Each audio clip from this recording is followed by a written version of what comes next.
Uygurlara yönelik insan hakları ihlalleri konusunda soykırım sınırına yaklaşıyor değerlendirmesini yapan İngiliz hükümeti, Pekin'e Birleşmiş Milletler temsilcisinin Doğu Türkistan'a girmesine izin verme çağrısı yaptı.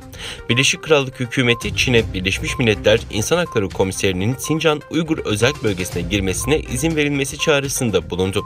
Dışişleri Bakanı Dominic Raab, pazar günü yaptığı açıklamada Çin'den Sincan konusunda daha fazla şeffaflık göstermelerini istedi. Çin, tüm bunların Batı'nın uydurduğu yalanlar olduğunu ve İngiltere'nin bu grubun başını çektiğini söylüyor diye konuşan Raab, bizim söylediğimiz şu: eğer bu suçlamaları, iddiaları ve raporları reddediyorsanız her şeyi açığa kavuşturmanın bir yolu var. Birleşmiş Milletler İnsan Hakları Komiserinin bu tesisleri ziyaret etmesine izin verin ifadelerini kullandı. İngiltere Dışişleri Bakanı Dominic Raab, geçen hafta Sincan bölgesinde Müslüman Uygurların zorla çalıştırılması vasıtasıyla üretilen ürünlere karşı ithalat kontrolü getirdiklerini açıklamıştı. Londra, Çin'i Uygurlara karşı dehşet verici insan hakları ihlallerinde bulunmakla suçluyor.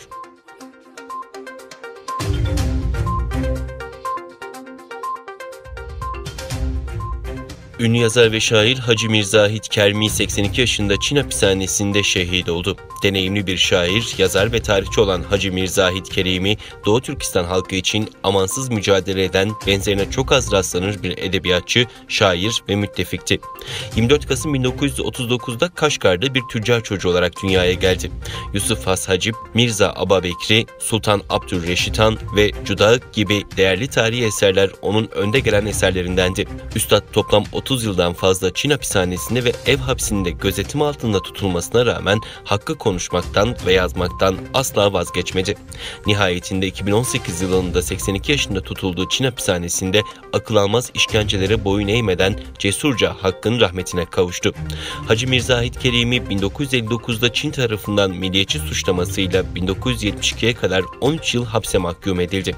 Ceza süresi bittikten sonra yine 7 yıl ev hapsinde tutuldu. İşgalci Çin bununla yetinmedi. 2018 yılında birçok yazar ve aydınla birlikte Kaşgar'da tutuklandı ve 11 yıl hapis cezasına çarptırıldı ve 9 Ocak 2021'de Çin hapishanesinde şehit düştü.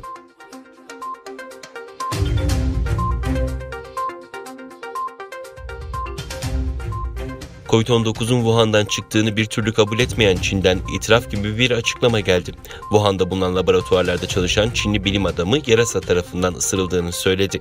Geçtiğimiz günlerde Dünya Sağlık Örgütü'ne bağlı uzmanlar virüsün kaynağında inceleme yapmak üzere Çin'e giriş yapmıştı. Çin Komünist Partisi'nin tüm engellemelerine rağmen ülkede Dünya Sağlık Örgütü araştırmaya başlarken Çin'den itiraf gibi bir açıklama geldi. Wuhan'da bulunan laboratuvarlarda çalışan Çinli bilim adamları mağaralarda araştırma yaparken yarasaların saldırısına uğradığını itiraf etti. İngiliz Daily Mail gazetesinde yer alan habere göre ismini açıklamayan bir Çinli bilim insanı mağarada numune toplarken bir yarasanın dişlerinin lastik eldivenlerinden iğne gibi geçtiğini söyledi.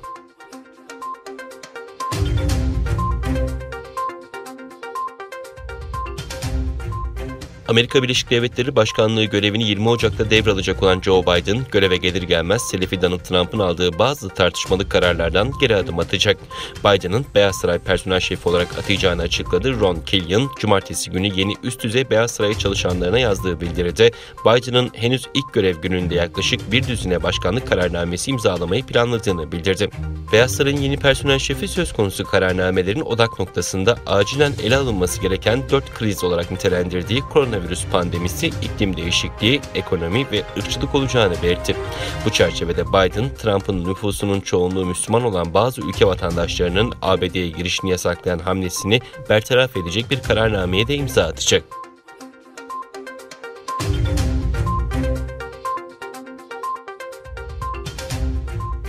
Avrupa Birliği, İsrail'e işgal altındaki Batı Şeria'da yeni yerleşim yerleri inşa etme kararından dönmesi çağrısında bulundu. Avrupa Birliği Dış İlişkiler ve Güvenlik Politikası Yüksek Temsilcisi Josep Borrell'in ofisinden yapılan açıklamada, İsrail'in Kudüs'ün güneyindeki Givat Hamatos'ta 800 konut inşa kararının uluslararası hukuka aykırı olduğu vurgulandı ve ihale sürecinin durdurulması istendi.